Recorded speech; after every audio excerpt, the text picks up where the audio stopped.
नमस्कार मित्रों, red over green के नए संस्करण के साथ मैं आपका होस्ट कर्नल उत्कर्ष राठौर। मित्रों, आज चर्चा करेंगे स्वदेश में निर्मित तेजस युद्धक विमान की या फाइटर एयरक्राफ्ट की। आपने अखबारों में पढ़ा होगा कि बाहर के कई देश तेजस विमान को खरीदने की इच्छा जताते हैं, लेकिन उसके बाद भी तेजस एक्सपोर्ट नहीं हो पाता है। इसके पीछे कारण क्या है, ये जानने के लिए हमने चर्चा की ग्रुप कैप्टन उत्तम कुमार देवनाथ से।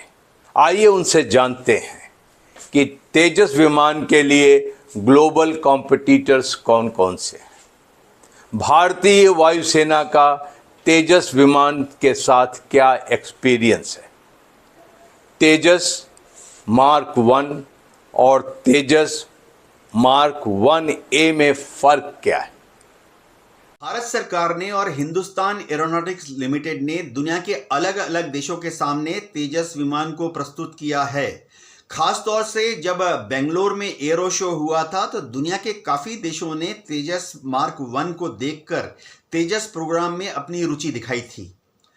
अब ये जो देश हैं, ग्लोबल साउथ के देश हैं, यह चाहते हैं कि उनको एक फाइटर विमान मिले जो कि हल्का हो, इजी टू मेंटेन हो, जो कि उड़ाने में भी आसान हो। सबसे बड़ी बात है कि वो चाहते हैं कि वो कॉस्ट इफेक्टिव हो, यानी उसकी कीमत भी कम हो। ऐसी हालत में तेजस लाइट कॉम्बैट एयरक्राफ्ट के जैसे काफ़ी सारे विमान दुनिया में है। चीन ने अपना J-10 बना लिया।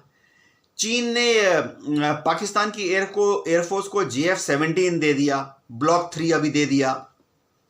इसी तरह से साउथ कोरिया की जो एयरफोर्स है वो KA-10 को ज़्यादा पावरफुल इंजन लगाकर, F414 इंजन लगाकर और बेहतरीन एयर टू एयर एमराम मिसाइल दिखाकर उसको और ज़्यादा पोटेंट बना रही है। और तो और दुनिया के काफ़ी सारे देश ऐसे हैं जो कि अपने F-16 के जो पहले वाले संस्करण थे, F-16A भी, उनको छोड़ रहे हैं। तो अफ्रीका के देश जो हैं शायद वो ये भी सोच रहे हैं कि क्यों ना वो चीन से सस्ते में J-10 ले लें, या पाकिस्तान से या चीन से JF-17 का अगला संस्करण ले लें, या दुनिया के जो दूसरे एडवांस मुल्क हैं जो कि F-16 के पहले वाले शुरुआती संस्करणों को छोड़ रहे हैं वो खरीद लें। तो तेजस के लिए इंटरनेशनल कंपटीशन बहुत ही मजबूत है। इंडियन एयरफोर्स ने 40 तेजस मार्क 1 को ऑलरेडी इंडक्ट कर लिया है और ऑपरेशनलाइज कर लिया है। इसका मतलब ये है कि ये 40 तेजस मार्क 1 जो कि अब इंडियन एयरफोर्स के 2 स्क्वाड्रंस में डिप्लॉय हो गए हैं, वह ज़रूरत पड़ने पर हवा से ज़मीन बेसिक ग्राउंड अटैक का रोल, जिसमें कि फ्रंट गन को फायर करना, हवा से ज़मीन पर रॉकेट फायर करना और हवा से ज़मीन पर गाइडेड या अनगाइडेड बॉम्ब्स को फायर करना, उसके लिए माहिर हो चुके हैं। इसी तरह से तेजस मार्क 1 फिलहाल basic air to air radar से लैस है और इसमें एयर टू एयर मिसाइल भी लगा दी गई है।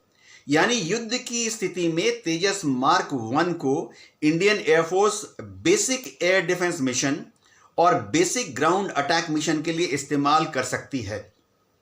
जिन जिन देशों ने तेजस को खरीदने की मंशा जाहिर की, उनकी शंकाएं क्या थीं, खास करके टेक्निकल सपोर्ट और मेंटेनेंस सपोर्ट को लेकर के।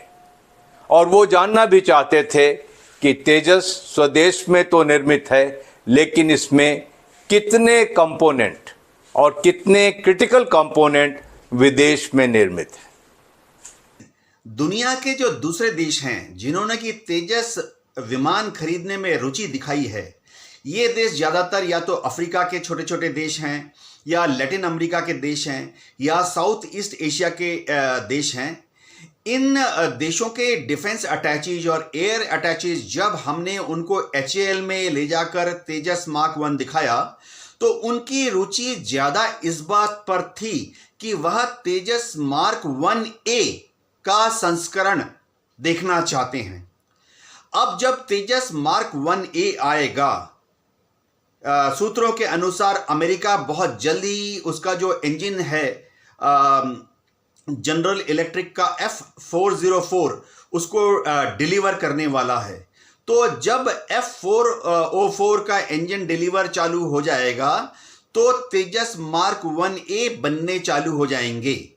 अब डिजाइन के अनुसार तेजस मार्क 1 में advance air to air radar लगा हुआ है, जिसे हम ACR रेडार कहते हैं। तो जब ASEA रेडार इस्तेमाल होता है तो तेजस की जो एयर डिफेंस रेडार है वो ज्यादा दूर तक दुश्मन के हवाई जहाज को ढूंढ पाएगी। उसका जो फील्ड ऑफ व्यू है, यानी रेडार जब सामने देखता है तो वो अपने सामने के एक्सिस से दाएं बाएं 30-30 डिग्री देखता है कि 45-45 डिग्री देखता है। इसी तरह से जब वो ऊपर नीचे देखता है तो नीचे 10 डिग्री ऊपर 10 डिग्री देखता है कि नीचे 30 डिग्री देखता है और ऊपर 30 डिग्री देखता है। तो जो ACR रेडार लगा रहे हैं इलेक्ट्रॉनिकली स्कैन्ड एरे रेडार, उसमें ये सब खूबियां होंगी। इसी तरह से तेजस मार्क 1A जब डेवलप हो जाएगा तो उसमें बहुत ही शानदार एयर वेपन डिलीवरी सिस्टम लगे होंगे, यानी गाइडेड लेजर बॉम्ब गिराना, गाइडेड GPS बॉम्ब गिराना और ग्लाइड बॉम्ब गिराना, जो कि इनर्शियल नेविगेशन सिस्टम से लैस होंगी। तो दुनिया के सारे एयरफोर्स के जो डिफेंस अटैची हैं वो चाहते हैं कि पहले वो तेजस मार्क 1A को देख लें, उसकी परफॉर्मेंस को परख लें, उसके बाद ही वह उसका ऑर्डर देना चाहते हैं। कुछ देशों के एयरफोर्स प्रतिनिधि वो हिंदुस्तान एरोनॉटिक्स लिमिटेड के फैक्ट्री में भी गए थे।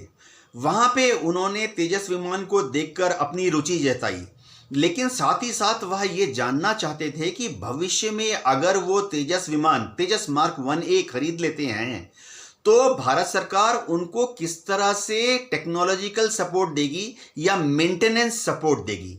देखिए, सबसे बड़ी बात है कि क्या भारत की सरकार यानी हिंदुस्तान एरोनॉटिक्स लिमिटेड उनको स्पेयर पार्ट्स मुहैया करा सकेगा। किसी भी हवाई जहाज में स्पेयर पार्ट्स, अब उसमें रेडार के अलावा उसमें इलेक्ट्रॉनिक जैमिंग किट लगे हैं, उसमें जनरेटर लगा हुआ है, ऑल्टरनेटर लगा हुआ, हाइड्रोलिक सिस्टम लगा हुआ है, न्यूमेटिक सिस्टम लगा हुआ है, कंप्रेसर्स लगे हुए हैं, एयर कंडीशनिंग सिस्टम लगा हुआ है, वेपन डिलीवरी कंप्यूटर लगा हुआ है। तो भविष्य में क्या भारत सरकार इन सब सिस्टम्स के या सब सिस्टम्स के स्पेयर पार्ट्स उनको लगातार दे पाएगी बिना किसी रुकावट के? उनको भी मालूम है, दूसरे देशों के जो डिफेंस अटैची या एयर अटैची आते हैं उनको भी मालूम है कि तेजस का जो इंजन है वो तो हम अमेरिका से ले रहे हैं। यानी भविष्य में उस तेजस के इंजन का अगर उनके देशों को इंजन का या इंजन के जो पार्ट्स हैं, देखिए एक इंजन में 1200 से ज़्यादा कंपोनेंट होते हैं, तो अगर उनको दरकार पड़ेगी तो वो भारत से लेंगे, HAL से लेंगे या उनको अमेरिका से लेना पड़ेगा। इसी तरह से इन सब देशों के जो एयर अटैची हैं उनको मालूम है कि तेजस मात्र करीबन 60% ही इंडिजनाइज हुआ है, बाकी 40% कंपोनेंट खासतौर से जो इलेक्ट्रॉनिक वॉरफेयर किट है, एयर टू एयर रेडार है, जैमिंग किट है, फ्लेयर डिस्पेंसिंग सिस्टम है, ये सब तो इजराइल हमें दे रहा है। तो उनको चिंता है कि भविष्य में यानी आज से 5 साल 10 साल 20 साल के बाद जब उनको इन इलेक्ट्रॉनिक सिस्टम्स की जरूरत पड़ेगी तो क्या भारत से HAL या बेल भारत इलेक्ट्रॉनिक लिमिटेड उनको दे पाएगी? क्योंकि अभी तक इन सब इलेक्ट्रॉनिक सिस्टम्स की ट्रांसफर ऑफ टेक्नोलॉजी इजराइल से भारत तक नहीं हुई है।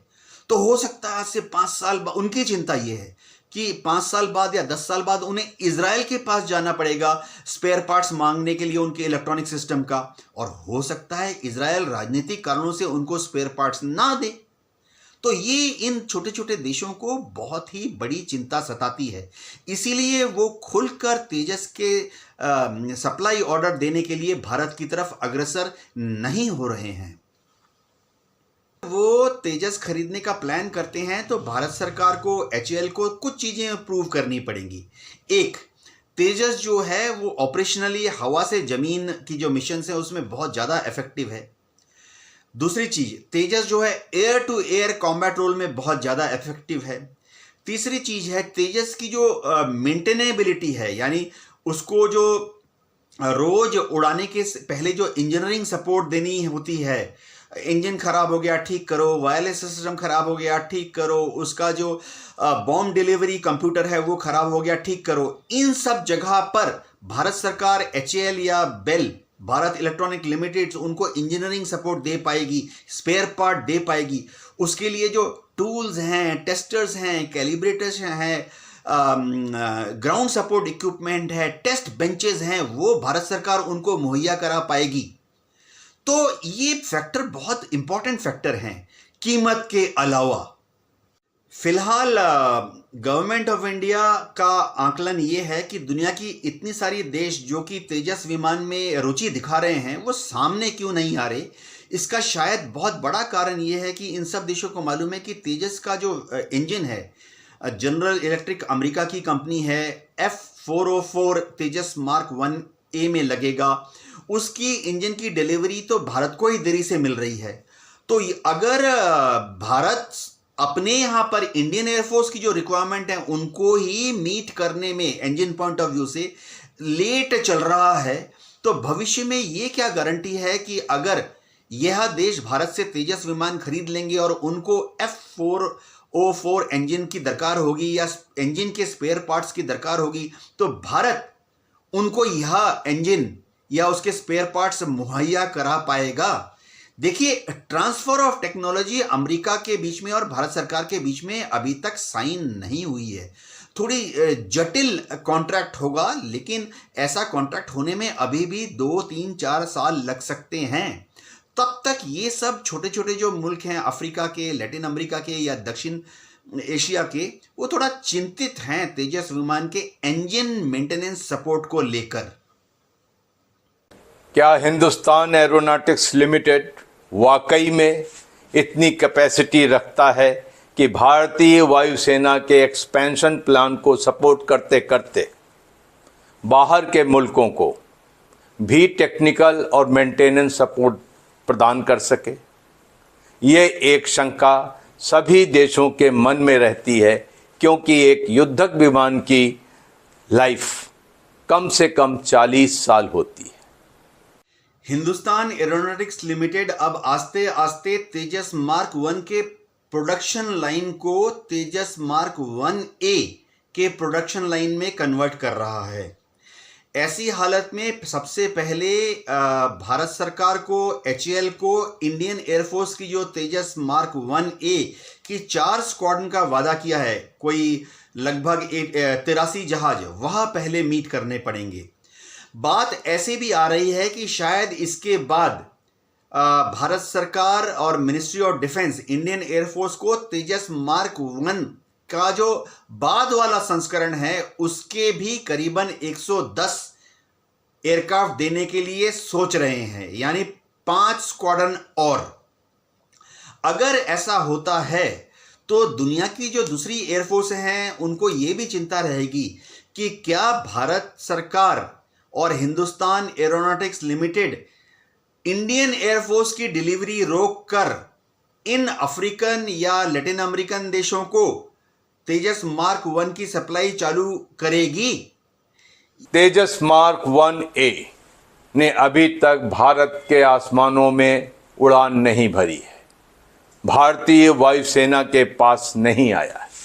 जब तक भारतीय वायुसेना तेजस मार्क 1A को उड़ा नहीं लेती है, अपने बेड़े में शामिल नहीं कर लेती है, तब तक कि बाहर के मुल्कों को विश्वास नहीं होगा कि तेजस मार्क 1A वाकई इतना काबिल है, इतना असरदार है जितना कि भारत उन्हें कहता आया है। आज के लिए सिर्फ इतना, बहुत जल्द मुलाकात होगी, तब तक के लिए जय हिंद।